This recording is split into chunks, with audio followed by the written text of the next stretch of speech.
Señor les bendiga mucho, amados hermanos.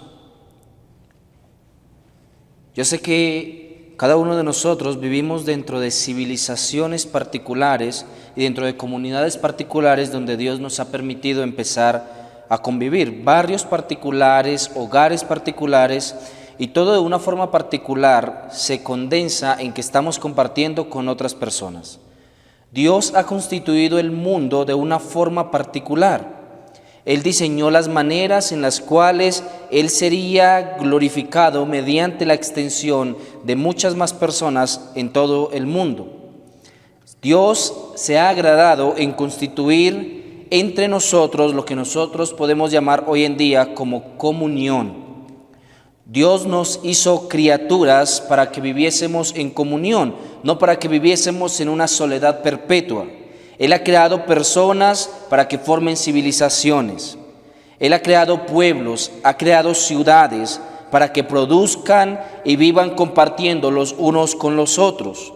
Es lo que nosotros podemos darnos cuenta en nuestro día a día, en la constante interacción con otras personas. Vemos también personas que son solitarias sobremanera, pero son personas que presentan grandes problemas en su propia vida. Son ermitaños, otros terminan mostrando trastornos de comportamiento, algunos empiezan a hablar solos, otros son depresivos, otros son aislados, algunos más se les va el apetito y muchas otras personas recurren incluso al suicidio a causa de la soledad. Hace algunos años, sé que la mayoría de nosotros hemos podido observar un film llamado El Náufrago.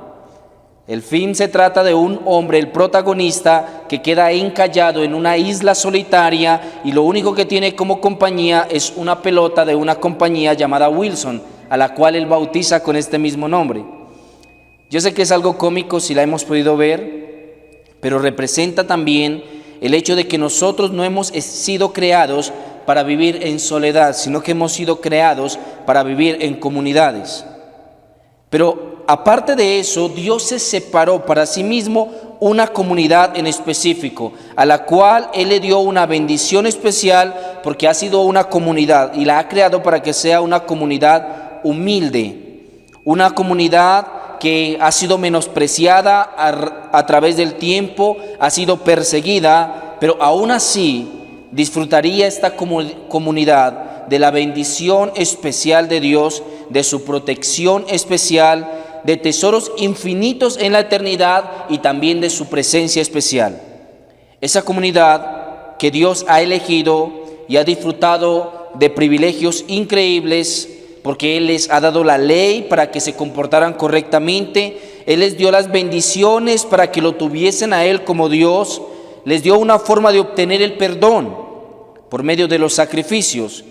Pero al ser todo esto insuficiente, no bastó con ello, sino que también dio a su propio Hijo para que muriese por esta comunidad específica de personas.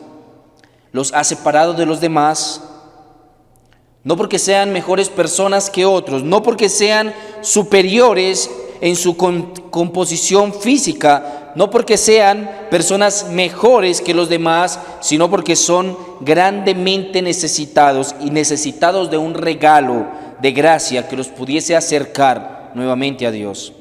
Vamos, hermanos, entonces a encontrarnos en esta mañana con el gozo de la hermandad cristiana. Por eso vamos a titular este sermón El gozo de la hermandad cristiana.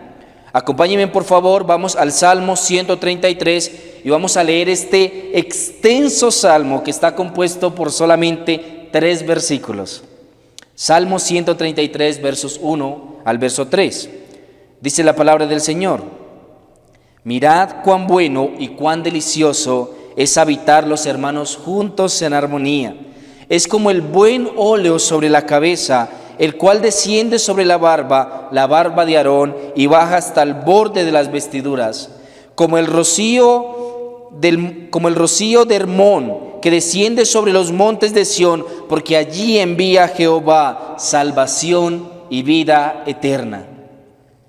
Sé que para usted, también como para mí, este salmo tiene mucho que decir, y sin duda sé que lo hará.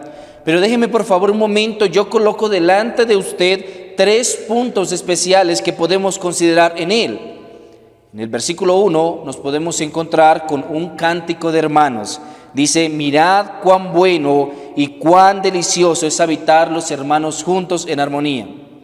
Lo segundo que observamos en el Salmo es una ilustración poética, verso 2 hasta el verso 3a. Y finalmente una explicación bendita en el verso 3. Lo primero que nos encontramos es un cántico de hermanos.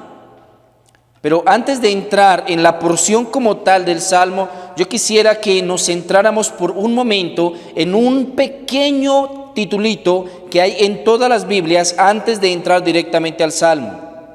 Dice en nuestro Salmo: cántico gradual de David. ¿Qué significa esto de cántico gradual de David? Esta pequeña introducción. Este salmo es uno de los salmos graduales que contiene el Salterio. Dentro de los 150 salmos que tenemos algunos salmos específicos llamados salmos graduales o cánticos graduales. El motivo, hermanos, es que el salmista está intentando colocar un título a su salmo para que fuera identificado sobre quién era el autor, y nosotros hoy en día podemos identificar no solamente quién era el autor, sino aproximar fechas y demás cosas con relación a solamente este pequeño aparte que está allí puesto, cántico gradual de David. El autor está mencionando que es David, lo que de hecho ya es muy importante, porque no lo está diciendo cualquier persona, lo está diciendo David. David es quien está gozoso de poder habitar en armonía con los demás hermanos, y él es nada menos que el rey. Él está gozoso de poder deleitarse verdaderamente al estar compartiendo con ellos, y lo que dice el hombre más rico del reino en ese momento es algo importante. Está diciendo: mirad cuán bueno y cuán delicioso es habitar los hermanos juntos en armonía. David no se estaba sintiendo inferior por estar compartiendo con los demás hermanos que eran súbditos suyos. Él no se estaba sintiendo inferior por estar compartiendo con personas más pobres, por estar compartiendo con enfermos, por estar compartiendo con personas de todo tipo y clase social, al momento de estar allí cantando este hermoso salmo. David no es alguien que prefiriera más bien juntarse con la gente de la alta alcurnia. Él no está teniendo ningún tipo de preferencia por ninguno de los demás, porque a él no hay que hacerle la exhortación que hizo Santiago, tal vez a muchos de nosotros en su carta: hermanos míos, que vuestra fe en nuestro glorioso Señor Jesucristo sea sin acepción de personas. Así que estamos viendo a un hombre que sabe que el reino de Dios le ha sido dado para que lo gobierne, pero que él mismo es uno más de los siervos del reino de Dios como cualquiera de los demás. Él no está pensando que es superior espiritualmente a los demás, ni superior a ningún otro de ninguna forma. También encontramos la frase que dice cántico gradual, con lo que sabemos que lo que está escribiendo acá David es un cántico.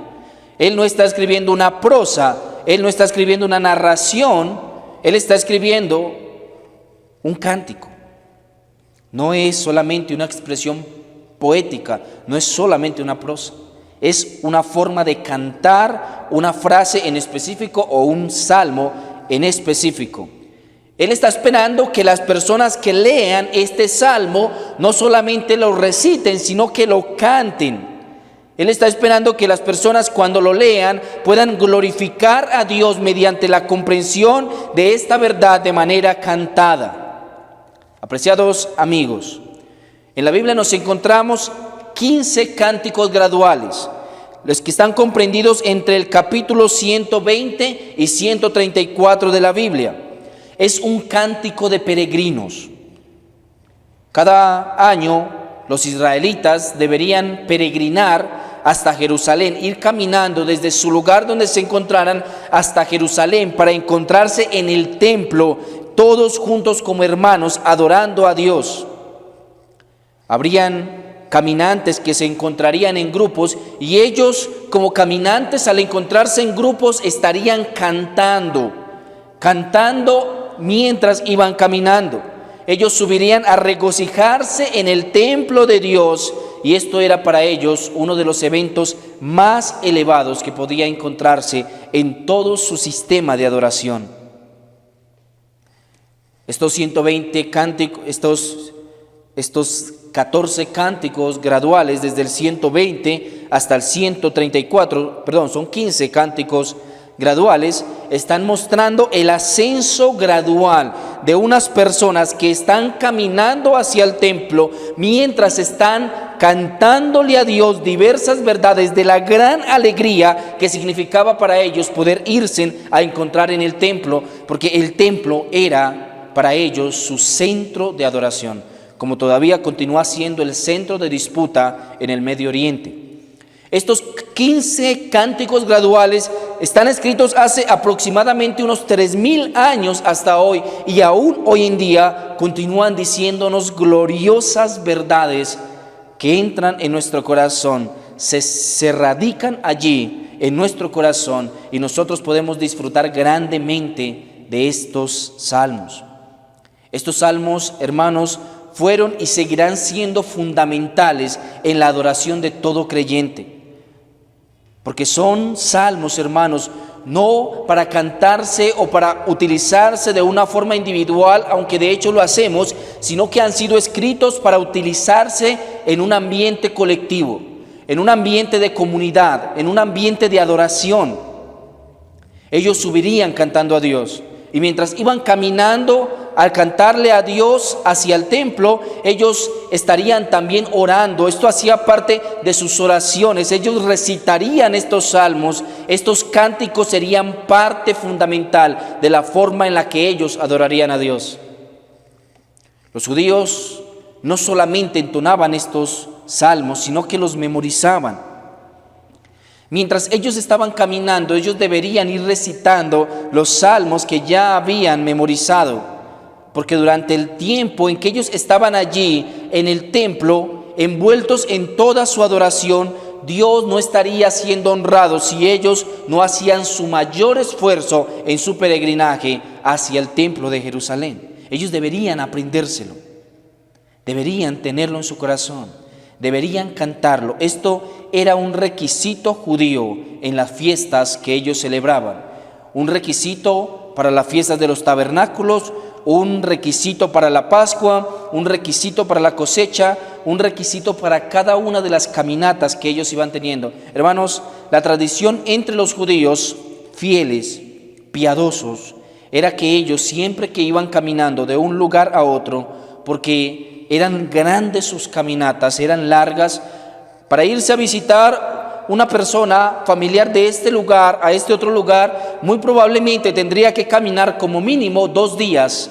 para poder llegar a este lugar.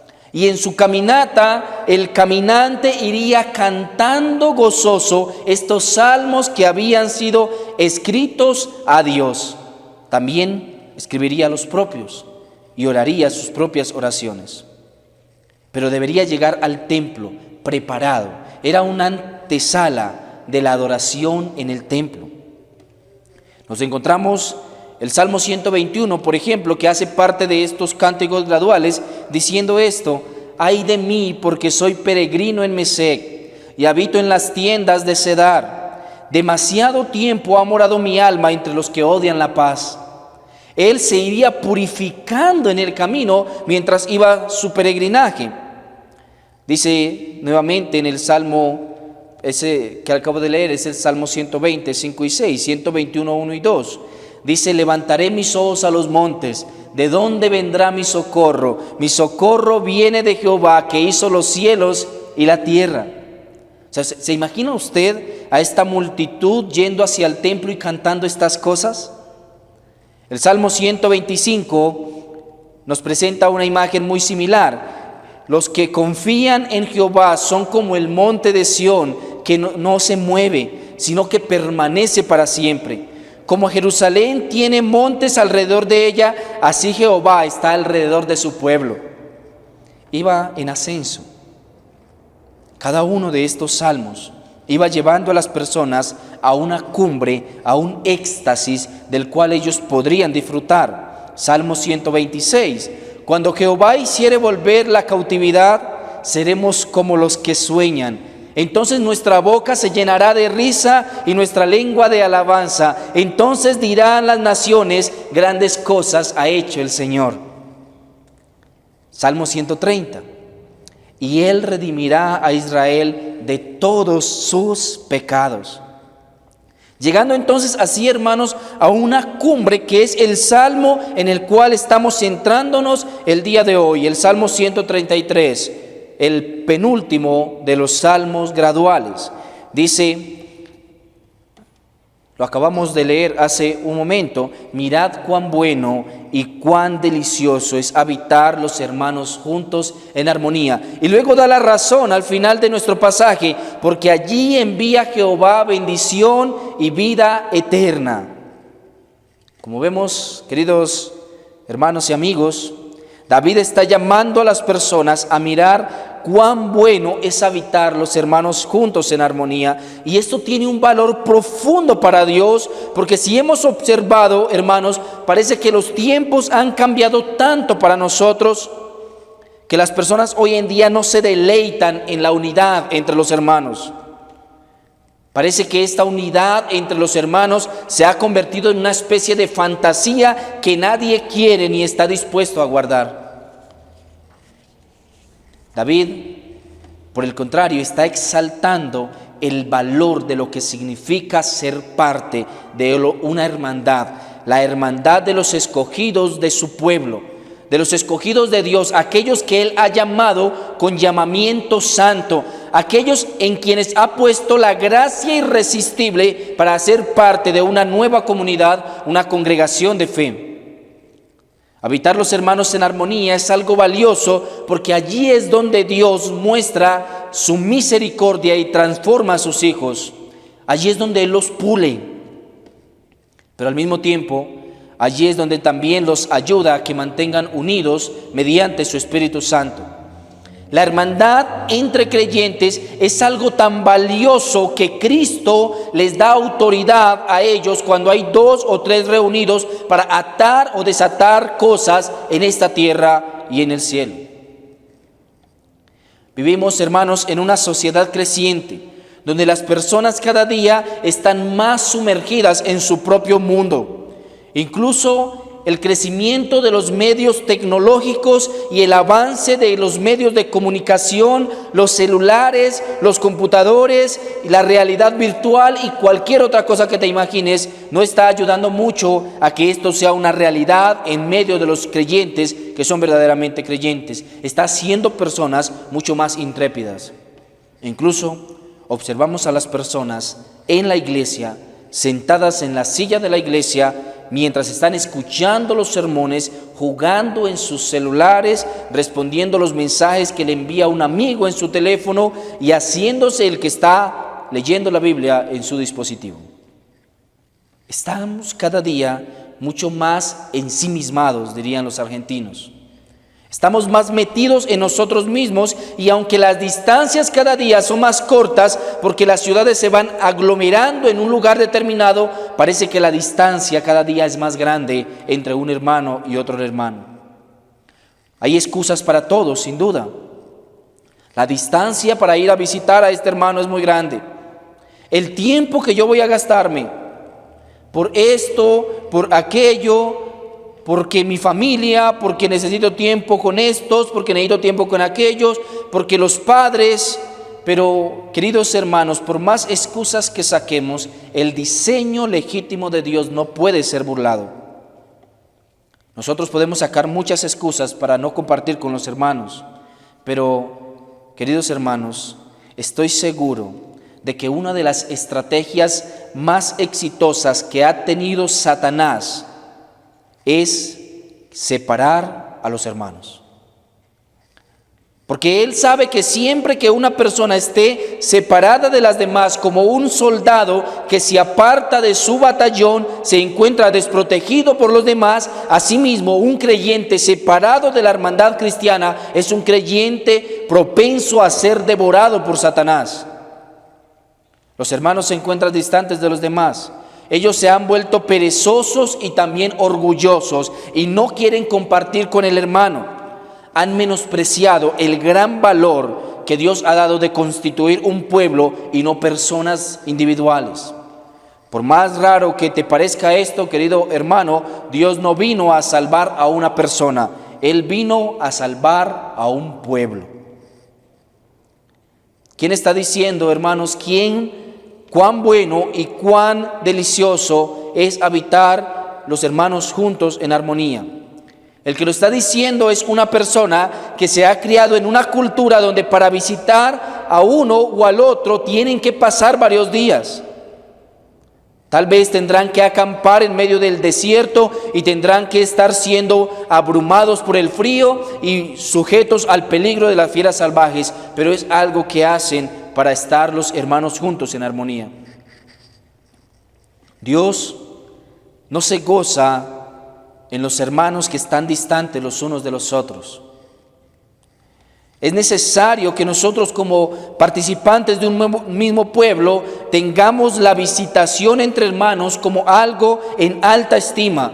Es necesario que nosotros saquemos tiempo para compartir con ellos, porque es allí donde Dios está formando una persona que le agrade y que crea en Él. Él allí está formando pueblos para agradarle y para creer. Es necesario que los niños en la fe estén compartiendo con las demás personas que son más adultas en la fe. Es necesario que un niño en la fe, que no puede diferenciar claramente entre el bien y el mal, comparta con nosotros que ya han sido formados en estas cosas y que puedan estar diferenciando, como diría Hebreos, pueda discernir entre lo bueno y lo malo por el uso constante de sus sentidos. Imagínate por un momento a un niño recién nacido. Es una persona que ha nacido hace solamente unos cuantos días. Imagina que tú vas y lo dejas en algún lugar para que crezca solo, pero él está recién nacido. Tú lo dejas allí para que él crezca solo. Hermano, lógicamente, sabes que si el recién nacido no es cuidado por sus padres y por sus demás familiares, seguramente morirá. Si tú vas y lo dejas abandonado y nadie lo encuentra, él morirá. Y vemos a nosotros, a muchos de nosotros, juzgando el comportamiento de niños recién nacidos dentro de la iglesia como si fueran gran cosa, sabiendo aún que nosotros tenemos la responsabilidad de guiar a esos niños recién nacidos en el discernimiento de lo bueno y de lo malo. Compartir con los demás hermanos de la iglesia es lo que trae madurez a todo creyente. Allí él tendrá que observar que muchos todavía están luchando con este o con aquel pecado, así es el carácter de este y así es el carácter de este, y que esto es lo que Cristo está demandando de mí. Una persona que ha llegado a la fe y no se involucra con los demás hermanos de la iglesia nunca crecerá en la fe.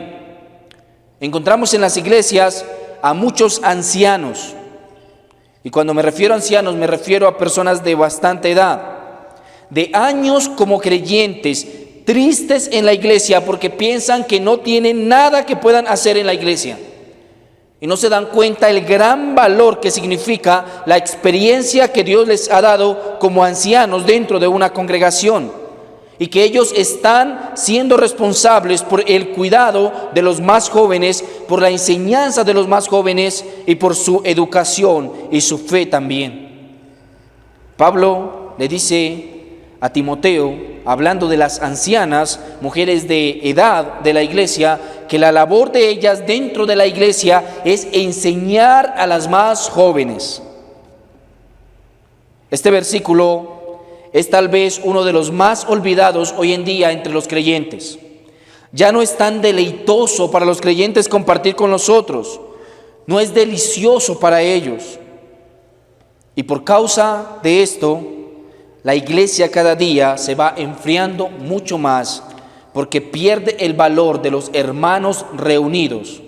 Pero miramos, hermanos, que David nos está ilustrando esto de una forma maravillosa. Nos está haciendo un poema para los hermanos juntos en armonía, que es nuestro segundo punto, una ilustración poética.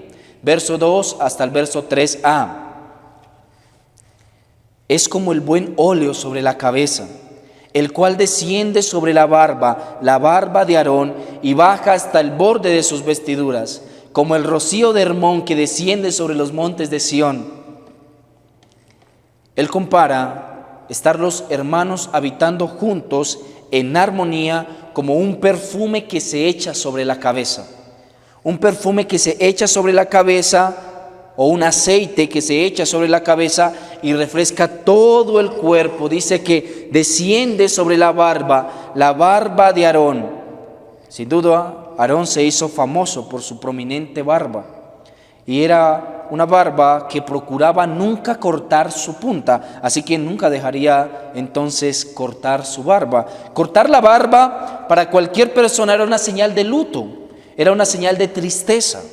Por eso la punta de la barbilla nunca sería cortada. Y nos está diciendo David que desciende por la barba de Aarón. Aún así, el autor también refleja en ello que en un lugar donde las personas tienen su piel reseca por el sol, quemada por el sol, donde las largas caminatas no harían más sino hacer que su piel cada día fuese mucho más ajada y maltratada, un perfume, un aceite sobre la cabeza de la persona traería gran refrigerio en medio de su calor. Era algo que refrescaría los huesos. Es algo, hermanos, hoy que nos anima no a quejarnos. Es algo que nos anima hoy en día a mostrar en nosotros mismos la tranquilidad, la frescura que se siente poder ser bendecidos habitando en paz con los demás hermanos. La siguiente ilustración es el rocío del monte de Hermón, que sin duda era un lugar bastante lejano de Jerusalén, pero era un lugar conocido por todo el pueblo de Israel como un lugar fresco. Era un lugar conocido como el lugar donde la nube se asentaba, donde la frescura estaba, un lugar que era señal de bendición para todos los hijos del pueblo de Israel, y todos querían estar cerca o tener cerca este lugar. Queridos amigos, esto solamente hace parte de la bendición que Dios ha dado a través de nuestro peregrinaje. Nosotros somos peregrinos en este mundo, pero es una bendición para nosotros que Dios no nos ha mandado a ser peregrinos solitarios, sino que nos ha mandado a ser peregrinos comunitarios. No nos ha mandado a vivir nuestro peregrinaje difícil en este mundo solos, sino que nos ha dado herramientas de gracia para continuar caminando en medio de las dificultades, y esto es la iglesia de Dios.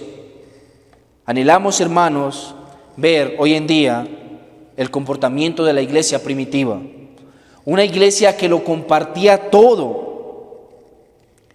Y hoy en día nosotros vemos que es tan difícil convivir los hermanos juntos en armonía, compartir. Cuando yo menosprecio lo que significa los hermanos juntos en armonía, cuando yo menosprecio el gozo de habitar los hermanos juntos en armonía, menosprecio también las bendiciones de Dios. Es como estar muriendo de sed en el desierto y pidiendo tostadas o panes. Mientras uno se muere de sed en el desierto, lo último que se imagina o lo último que querría sería un pan. Porque hemos visto, hermanos, lo que significa verdaderamente el que compartamos los unos a los otros. Y si a ti te está pasando eso, es porque estás teniendo en poco lo que significa habitar los hermanos juntos en armonía. Nos da pereza salir de casa para ir a visitar a un hermano. Salimos corriendo incluso de la iglesia cuando se terminan los servicios. Pensar en invitar a un hermano a nuestra casa a cenar es algo que me da vergüenza. Hay excusas para todo, porque es muy lejos, porque hay que tomar un bus, porque esto, porque aquello. ¿Acaso existe cristianismo sin comunión cristiana? Nuestro comportamiento, queridos hermanos, en comunidad determina si yo soy un verdadero cristiano o no. Allí es donde se conoce nuestro testimonio. Allí es donde nosotros somos convertidos en siervos de Dios. Allí es donde puedo mostrar mis dones. Allí es donde puedo servir. Eso es, hermanos, la iglesia del Dios viviente, una iglesia viva. Cualquier diferencia, cualquier cosa diferente a ella es un intento por establecer una religión en nuestro corazón. Si yo creo que ser cristiano es venir a la iglesia los domingos, apartado de la comunidad de la fe, estoy intentando establecer la religión del cristianismo dentro de mi corazón, puesto que, hermanos, sin compañerismo no hay cristianismo. Un cristiano debe disfrutar sobremanera el gozo de compartir con los demás hermanos de la iglesia, el gozo de cualquier cosa que pueda hacer por ellos, el gozo de cualquier cosa a la que le toque negarse por ayudar a un hermano que tiene más necesidad que tú. Pero sobre todo, queridos amigos, un cristiano es la evidencia de alguien que ha sido transformado en comunidad, no fuera de ella, dentro de nosotros, en la comunidad de nuestra fe. Allí es donde nosotros estamos siendo formados por Dios. En este punto, hermanos, principal, tengo que inquietarles, hermanos, porque para muchos no hay gozo en compartir con los demás, pues su cristianismo y su hermandad se limita solamente al tiempo de la iglesia. Mientras estás sentado allí, incluso en tu puesto, tú no sabes qué es lo que está pasando con el hermano de enseguida tuyo, el que siempre se sienta enfrente tuyo. Tú no tienes contacto con los demás. Porque yo sé que muchos de ustedes llevan años sin visitar a otro hermano de la iglesia y muchos hermanos creen que esto es un requisito para los líderes de la iglesia y que son los líderes de la iglesia los que deben encargarse de visitar a los demás hermanos de la congregación. Pero, hermanos, cuando nosotros nos vamos a la carta de Timoteo, a la carta de Tito, si hay algún mandamiento que brilla por su ausencia, es que Pablo no está mandando a los líderes de la iglesia, a los ancianos y a los diáconos a encargarse de la visitación en las mismas. Es algo que es requisito para todo cristiano. Todos los cristianos deben y tienen el compromiso de velar los unos por los otros, de visitarse los unos a los otros, de amarse los unos a los otros. El cristiano debe sacar tiempo para disfrutar con los demás hermanos de la iglesia, porque esa, queridos hermanos, es su verdadera familia. Por ello Cristo aclaró cuando vinieron a inquietarle sobre su madre y sus hermanos afuera, llamándolo para que dejara de hacer lo que estaba haciendo, y lo dijo con contundencia: ¿quién es mi padre y quién es mi madre y quiénes son mis hermanos? Mi padre y mi madre y mis hermanos son los que hacen la voluntad de Dios. Pero solo, hermanos, hace algunos años encontrábamos a los cristianos compartiendo entre ellos, a los cristianos entre ellos puliéndose, a los cristianos entre ellos apoyándose. Hoy en día nadie quiere salir de su comodidad.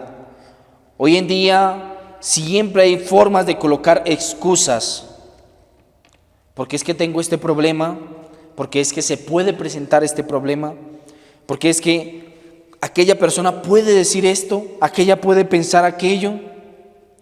El tema y el punto radica en que nosotros no queremos que nadie nos saque de nuestra comodidad. Si vemos que un problema puede llegar a avecinarse, nosotros salimos huyendo porque no queremos que se nos afecte nuestra comodidad. De hecho, queridos hermanos, muchos de nosotros quisiéramos que mucha gente sea transformada, no porque quieren que Dios sea glorificado, sino porque le afecta su comodidad, porque el vecino hace ruido, porque el vecino pone pelea, porque este trae problemas a mi mamá, porque llega tarde de la noche, porque está drogado, porque llegó borracho, porque esto. Y el punto no es que quieran que las personas sean transformadas para que le den gloria a Dios, sino para que no afecte su comodidad. Y ese es el mismo problema por el cual muchos cristianos hoy en día han abandonado, han corrido, han salido fragantes a la huida y han emprendido una carrera de no parar nunca porque no quieren que nadie les entorpezca su tranquilidad, su comodidad. Y sin embargo, aún así Dios continúa ayudándonos. Un hermano que no está interesado en compartir con los demás hermanos de la iglesia es un hermano que no está interesado en salvarse. A él no le interesa salvarse. A él le interesa es su propia comodidad, que Dios le dé beneficios. Un hermano que no quiere compartir con los demás hermanos de la iglesia es la evidencia de alguien que no está interesado en el reino de los cielos. Alguien que ha menospreciado el reino de los cielos y que está diciendo a Dios que solamente requiere o quiere sus bendiciones, pero no lo que significa el compartir entre hermanos, que es una bendición mayor que cualquier otra bendición. Muchos hermanos se preguntan en qué Dios los ha bendecido en la iglesia. Y cuando van a analizar su propia vida, se dan cuenta de que nunca han sacado tiempo para compartir los unos con los otros. Quiero, hermanos, despertar su interés y su anhelo por estar pasando tiempo con los demás hermanos en la fe, por visitarse, por invitarse los unos a los otros, por preferirse. Como diría Juan, nosotros sabemos que pasamos de muerte a vida en que amamos a los hermanos. El que no ama a su hermano permanece en muerte. Y parece que esto es bastante grande. Y creo que todo este capítulo 3 de Primera de Juan es dedicado exclusivamente a hablar de la necesidad de que los hermanos estén teniendo en cuenta el compartir entre ellos y el amarse entre ellos. Está en nosotros, queridos hermanos y amigos, el esforzarnos por lograr tal bien y disfrutar de tan alto privilegio que sea para nosotros verdaderamente esto un perfume del cielo. Pero también David, aparte de decir de una forma poética esto, ha dado una explicación para aclararnos maravillosamente qué es lo que él está diciendo, cuál es el motivo por el cual es delicioso habitar los hermanos juntos en armonía. Este es nuestro tercer punto, verso 3b, Salmo 133, verso 3b. Porque allí envía Jehová bendición y vida eterna. Qué gloria, hermanos, dice el salmista, es habitar los hermanos juntos en armonía, porque es allí, en la habitación de los hermanos, en la comunión de ellos, donde está Dios obrando su salvación y su vida eterna. El motivo es que dice David que en medio de tal hermandad es allí donde Dios está dando bendiciones y vida eterna. Es allí, en la comunión de los hermanos, donde Dios está salvando a muchos otros que aún están perdidos. Es allí donde Dios está regenerando corazones no arrepentidos y puliendo corazones pecaminosos.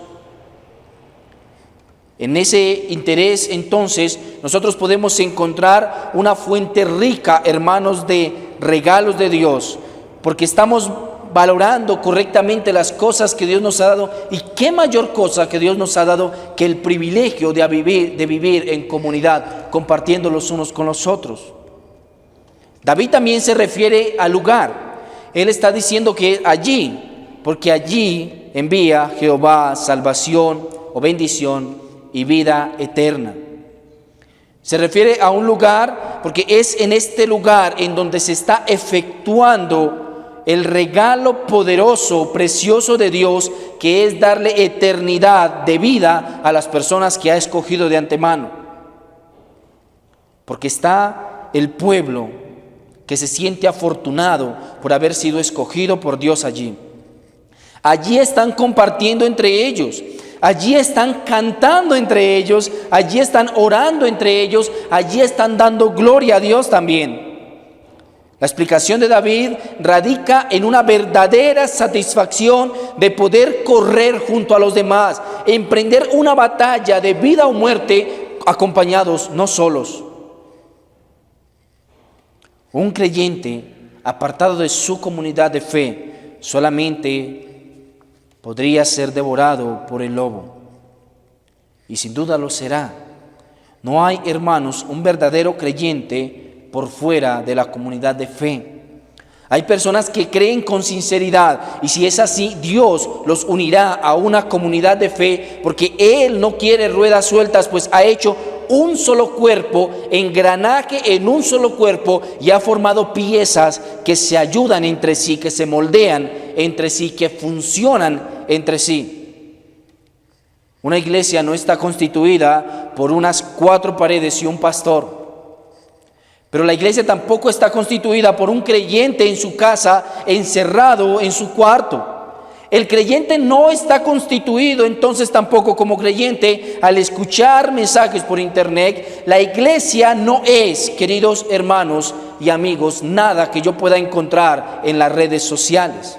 Allí podré escuchar sermones, podré alimentarme, pero allí yo no seré iglesia. Allí estaré creciendo en conocimiento, tal vez en fe también, pero allí, queridos hermanos, no estoy siendo parte de una iglesia. Queridos amigos, Cristo vino a morir por un pueblo unido, un pueblo que se prefiere entre sí, un pueblo que se corrige entre sí, que se santifica entre sí, un pueblo que comparte y un pueblo que se entrega. Es mi anhelo, amados, y también el anhelo del Señor, que cada día nosotros aprendamos a valorar la sangre de Cristo y a reconocer que compartir con su pueblo es lo que trae plenitud de gozo, delicias a su diestra para siempre. Ahora, amados hermanos, ya para terminar, vamos a aplicar estas cosas a nuestra vida. Apliquémoslas, porque hemos recibido una gran cantidad de información. Muchos nos hemos preguntado cómo es nuestra vida al compartir con los demás, otros hemos visto a nuestro hermano que no comparte con nosotros, otros hemos analizado muchas cosas, pero vamos a aplicar esto a nuestra vida y empecemos por los niños. Niños, ustedes deben aprovechar a los demás niños de la iglesia, aprovéchenlos. Ellos están allí para ser parte de ustedes también, ellos están para ser sus amiguitos, también están para aprender junto a ustedes, para que tú los aproveches y para que puedan jugar juntos también. Pidan a sus papitos constantemente que los lleven a las casas de sus amiguitos de la iglesia para que ustedes puedan compartir con ellos. Que los lleven a actividades, que inventen actividades en las que involucren a los demás niños de la iglesia también. Niños, demanden de sus papitos unidad entre ustedes como amiguitos dentro de la iglesia. A ustedes jóvenes, queridos jóvenes, ustedes son la esperanza que nosotros tenemos de la unidad de la iglesia. Pero debo ser sincero también. A veces me decepciono tanto. Yo mismo soy un joven. Pero a veces me decepciono tanto, para serles sinceros. Resulto grandemente decepcionado al ver cuántas excusas sacan los jóvenes para unirse como iglesia. Los veo tan sumergidos en su propio mundo y me pregunto en realidad si ustedes hacen parte de la iglesia. Los veo tan comprometidos con las cosas seculares, tan comprometidos con los no creyentes y con las cosas que los apasionan de este mundo y dejando a un lado esa comunidad de fe que me cuestiono en muchas ocasiones si ustedes verdaderamente están aprovechando lo que Dios les ha dado en la iglesia. Amados hermanos y jóvenes, aprovechen ahora. Este es el momento. Ahora es cuando podemos nosotros mostrar a Cristo. Es en medio de la juventud donde podemos hacer la diferencia, una diferencia radical, una diferencia con relación a cualquier persona que no camine de Dios. Nosotros tenemos la posibilidad de honrar a Dios con más fuerza que los abuelos. Tenemos la posibilidad de honrar a Dios y trabajar más duro por eso, de no agotarnos, de trabajar largas horas para el servicio del reino de Dios. Es ahora donde nosotros tenemos una gran oportunidad para valorar lo que significa la unidad de la iglesia. Valora eso. Valora eso con tu vida, porque Dios te ha puesto en una comunidad para que seas uno solo con ella. Y a ustedes, queridos amigos que nos acompañan el día de hoy y que no han venido a Cristo todavía, déjenme decirles que Cristo es la fuente de la verdadera familia. Esta familia es la familia que nunca te dejará, ella no te faltará. En ella hay plenitud de gozo. Intégrate a la familia de la fe, porque la garantía de su éxito recae no en las manos del pastor, no en las manos de los líderes. La garantía del éxito de esta familia recae en Dios mismo. Él es nuestra garantía y el Espíritu Santo es nuestro sello de que hacemos parte de este linaje escogido de Dios. Él ha formado una familia que le agrade. Ahora ya no dudes más, querido amigo. ¿Por qué seguir batallando en este mundo sin razón alguna? ¿Por qué seguir en el mundo sin lucha y sin meta? ¿Por qué seguir sin valor alguno, lleno de decepción, sin sentido? Es el momento de que tú valores esto. Hazlo ya. Es el momento. No dudes de que Dios está esperando a que tú respondas a su llamado. Y a ustedes, queridos hermanos, yo no sé si ustedes han valorado lo suficiente lo que significa para Dios la iglesia y su comunión. No sé si te has dado cuenta de la estima tan grande que tiene para Dios la unidad de los hermanos, que aún 2 o 3 reunidos en su nombre tienen autoridad sobre esta tierra.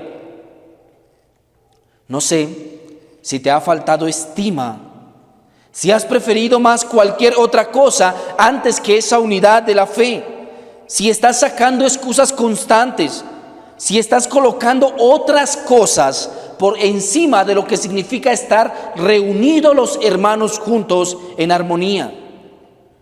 Si esto ha sido así, si has colocado otras cosas por encima de la unidad de la iglesia, de la unidad de la fe, de la familia de la fe en la que Dios te ha puesto, entonces arrepiéntete. Arrepiéntete porque has menospreciado el deleite de la unidad y estás pisoteando la corona de Dios y estás pecando con eso. Arrepiéntete siempre que coloques cualquier cosa por encima de tan valioso regalo de Dios. Querido hermano, pregúntate estas cosas y medita en ellas para saber cuánto estás tú honrando a Dios en esta área de tu vida. ¿Cuándo fue la última vez que tú invitaste a un hermano de la iglesia a cenar? ¿Cuándo fue la última vez que visitaste a alguien de la iglesia que estaba enfermo, o por lo menos te enteraste de que estaba enfermo? ¿Cuándo fue la última vez que te enteraste que alguien estaba pasando tribulaciones en la iglesia y te acercaste a él? ¿Cuándo fue la última vez que te diste cuenta lo que le estaba pasando a tu hermano que se sienta enfrente tuyo aquí en la iglesia? ¿Cuándo fue la última vez que ayudaste a un hermano en la necesidad? ¿Cuándo es la última vez que le contaste a un hermano de la iglesia tu necesidad? ¿Cuándo fue la última vez que le diste un detalle a otra persona de tu congregación? Queridos hermanos, que Dios nos ayude a comprender esta grandiosa verdad, a valorar lo que David llama un óleo, un aceite sobre la cabeza. Que Dios nos ayude a valorar el rocío del monte Hermón, el rocío que refresca nuestras vidas, porque aquí es donde está la consolación. Estos son bendiciones que Dios te ha dado, y si tú colocas delante de esas bendiciones cualquier excusa, sin duda Dios te juzgará también por ellas. Yo sé que cada uno de nosotros tiene que trabajar en esto. Tenemos que trabajar en nuestra unidad. Porque Dios ha creado una comunidad de personas diferentes, una comunidad de personas que se aman, una comunidad de personas que se valoran entre sí, que se prefieren, una comunidad para la gloria de Dios. Vamos a orar. Padre Dios, muchas gracias, amado Dios, por exhortarnos en esto, Señor. Porque es deleitoso, Señor, verdaderamente compartir los hermanos, porque tenemos tan poco en común, Señor, con los no creyentes, que no podríamos encontrar deleite, Señor, en eso, sino que, amado Dios, ayúdanos a deleitarnos como hermanos, a compartir más, a preferirnos, Señor. Ayúdanos a trabajar todo el tiempo, amado Dios de la gloria, en esta verdad gloriosa de tu palabra. Gracias, amado Dios, en el nombre de Jesús. Amén y amén.